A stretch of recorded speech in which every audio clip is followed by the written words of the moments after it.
This is exploring the SCP Foundation. Apparently, this is SCP-354, the Red Pool. 354, the Red Pool.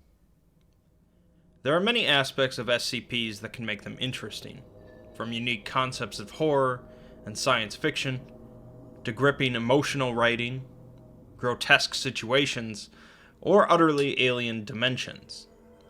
SCP-354 is definitely an interesting one, although mostly because of two almost completely separate reasons. I 100% agree with that.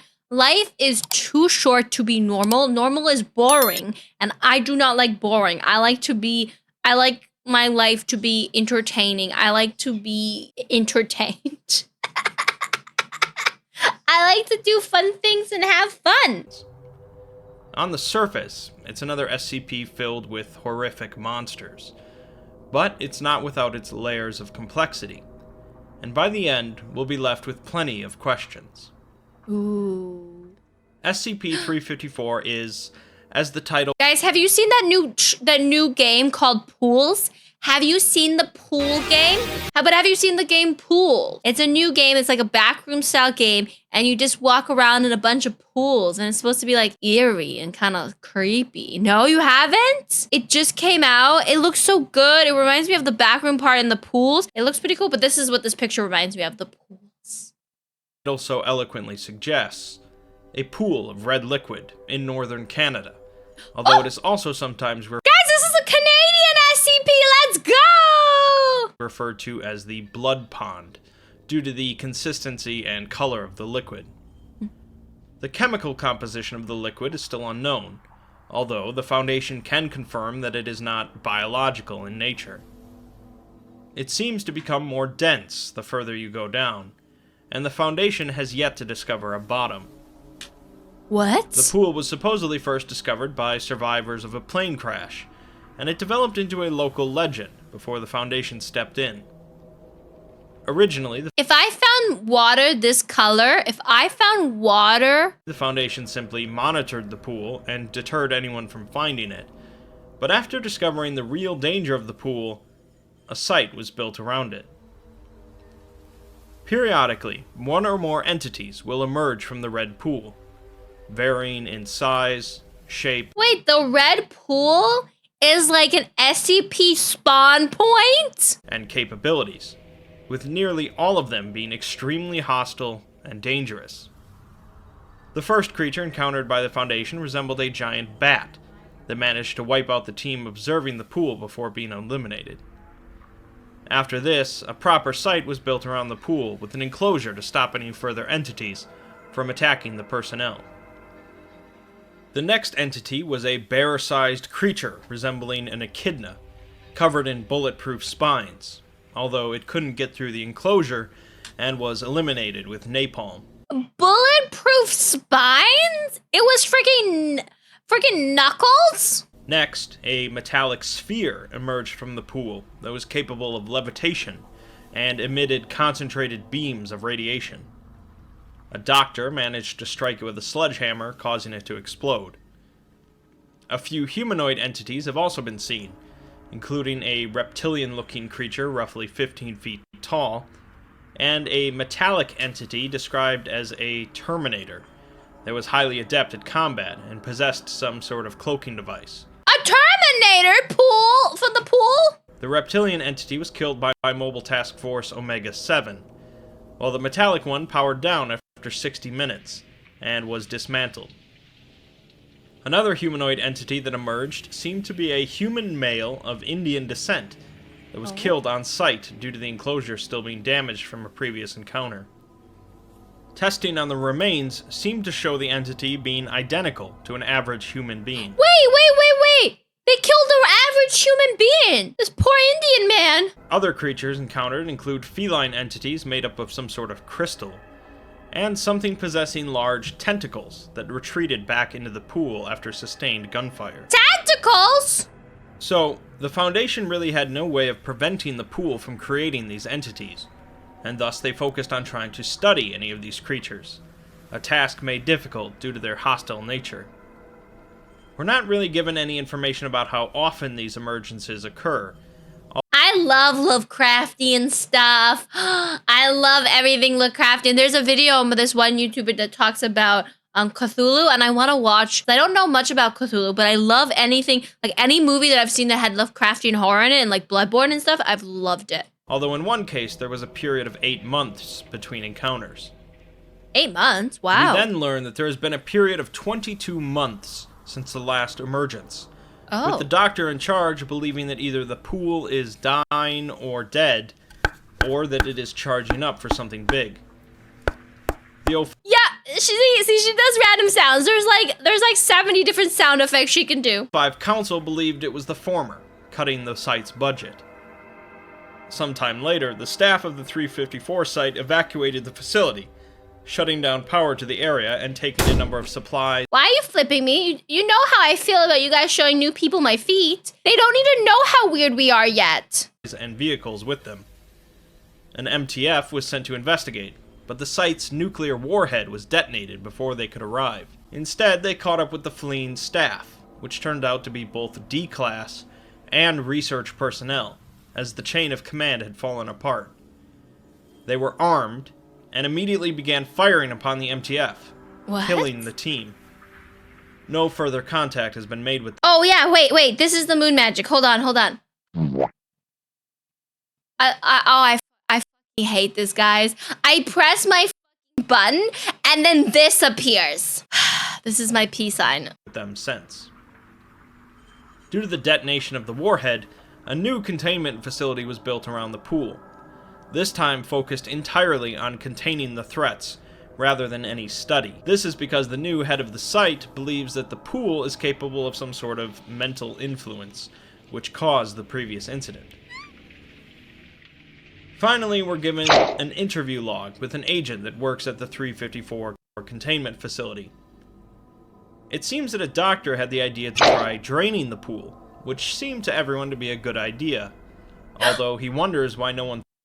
Okay, so why would you draining the pool, where would you drain it to? Where would it go? Like, into the earth? Like, what were you doing to draining it? ...thought of it before.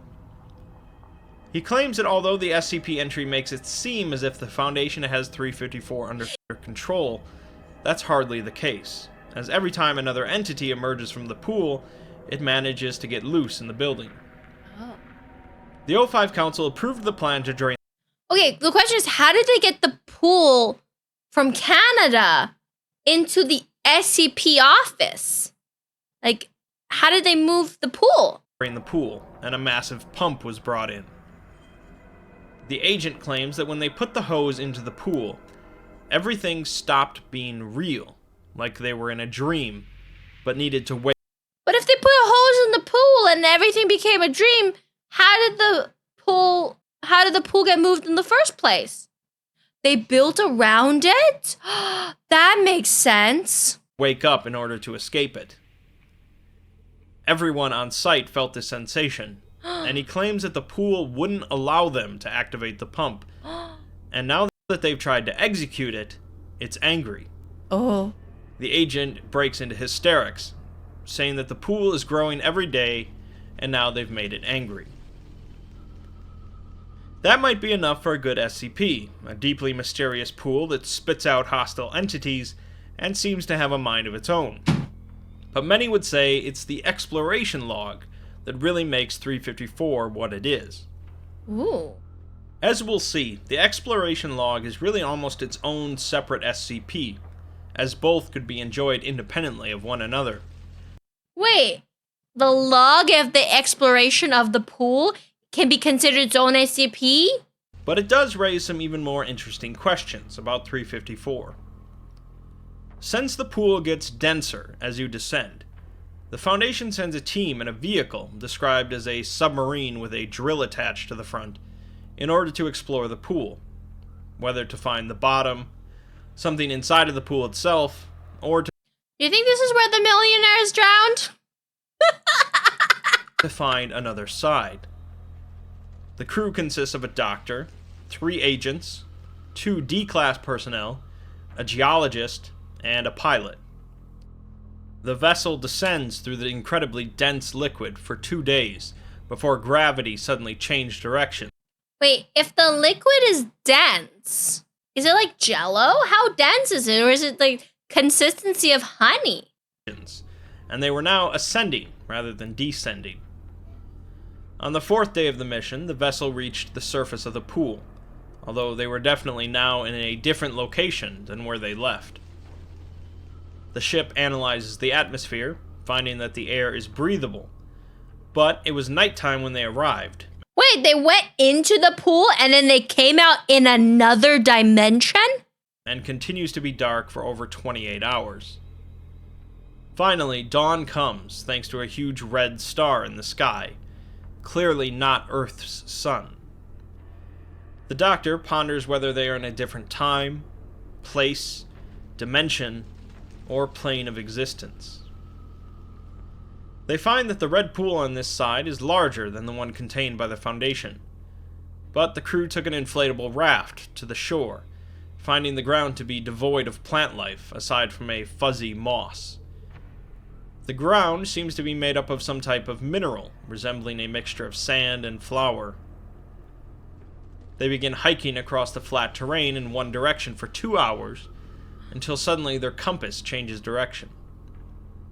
Rather than risking getting lost, they return to the ship, although the Doctor swears that it took less than half the amount of time to get back. The sun never goes down as they try to sleep, and they believe the day-night cycle here is around 43.5 hours, compared to 24. 43.5 hours? That's a long-ass fucking day. Imagine how productive you could be. Do you think humans would evolve on that planet to sleep less? They wait out the next night cycle, and head out a few hours before the sun comes up, finding the green moss on the shore has grown drastically. Oh. Deciding not to walk on it, they waited until the sun came up, causing the moss to shrivel again.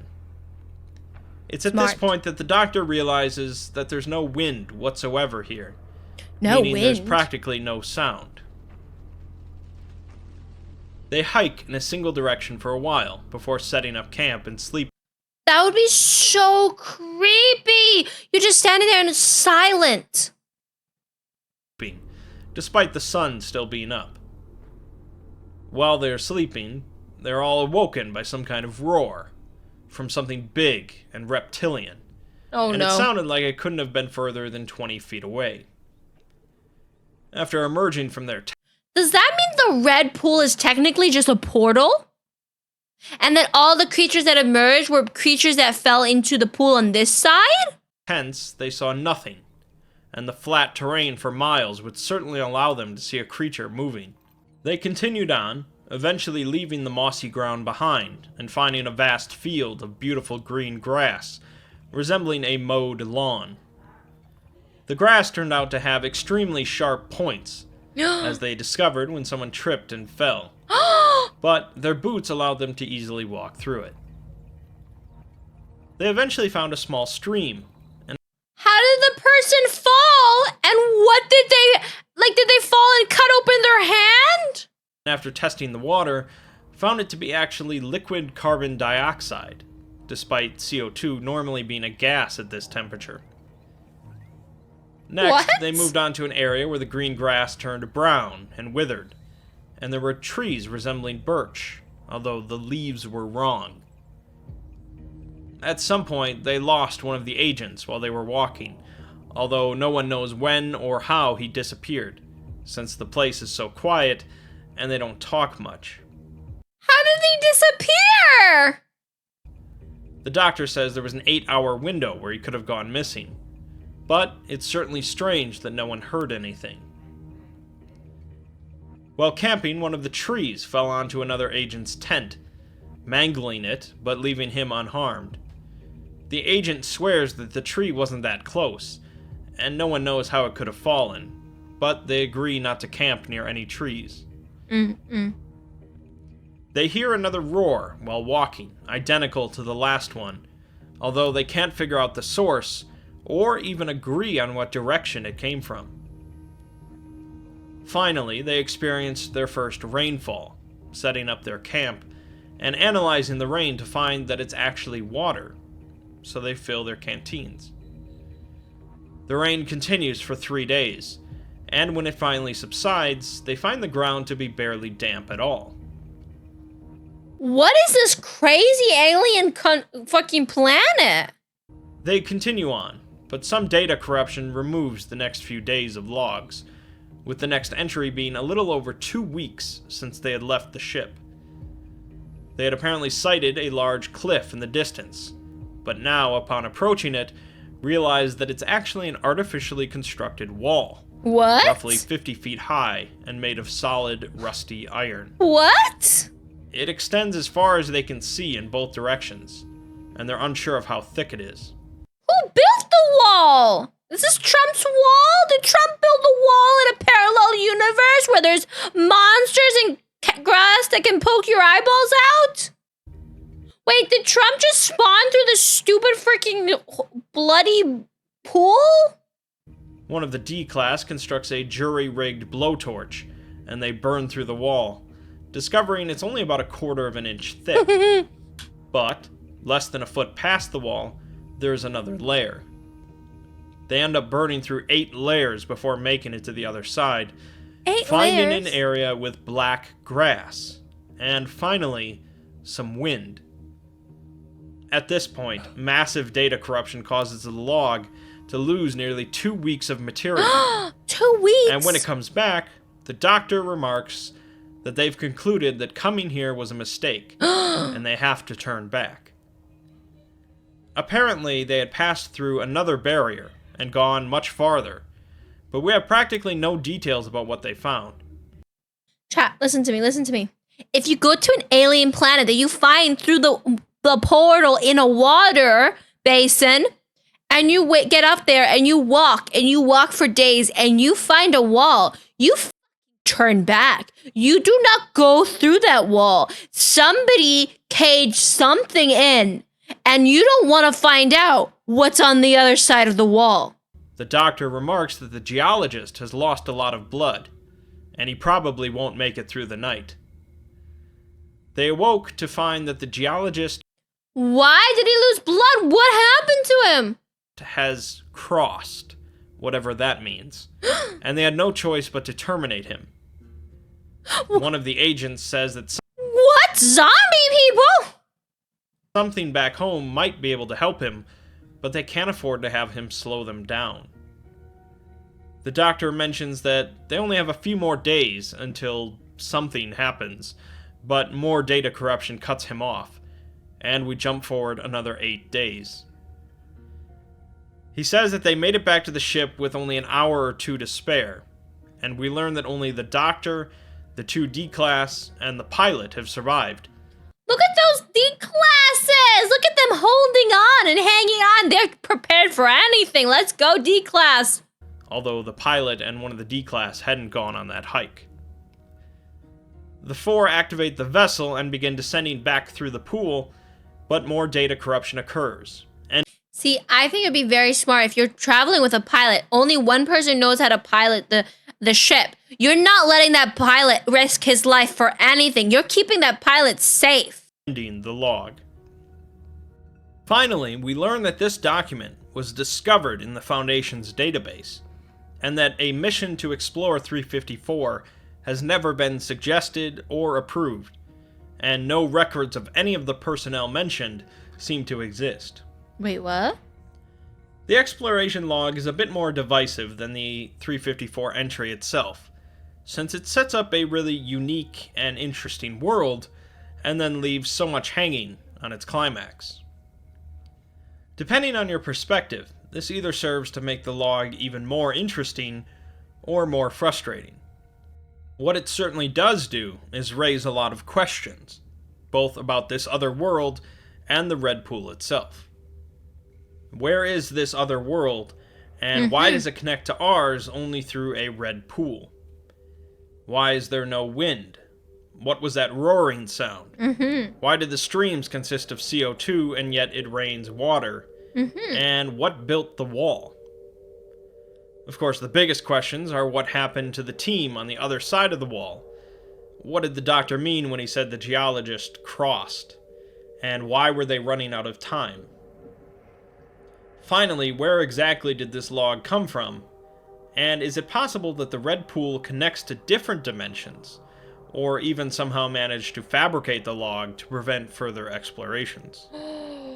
That's a good question. Like I said, you can enjoy the red pool without ever reading the exploration log, and you can enjoy the log of a weird alien dimension without being interested in the red pool and its monsters. Together, they are one of the more popular SCP entries, and much of that popularity is certainly due to the exploration log. Well, it does utilize some heavy-handed tropes. Both the pool and the mysterious dimension are evocative enough to represent some of the most interesting aspects of early SCPs.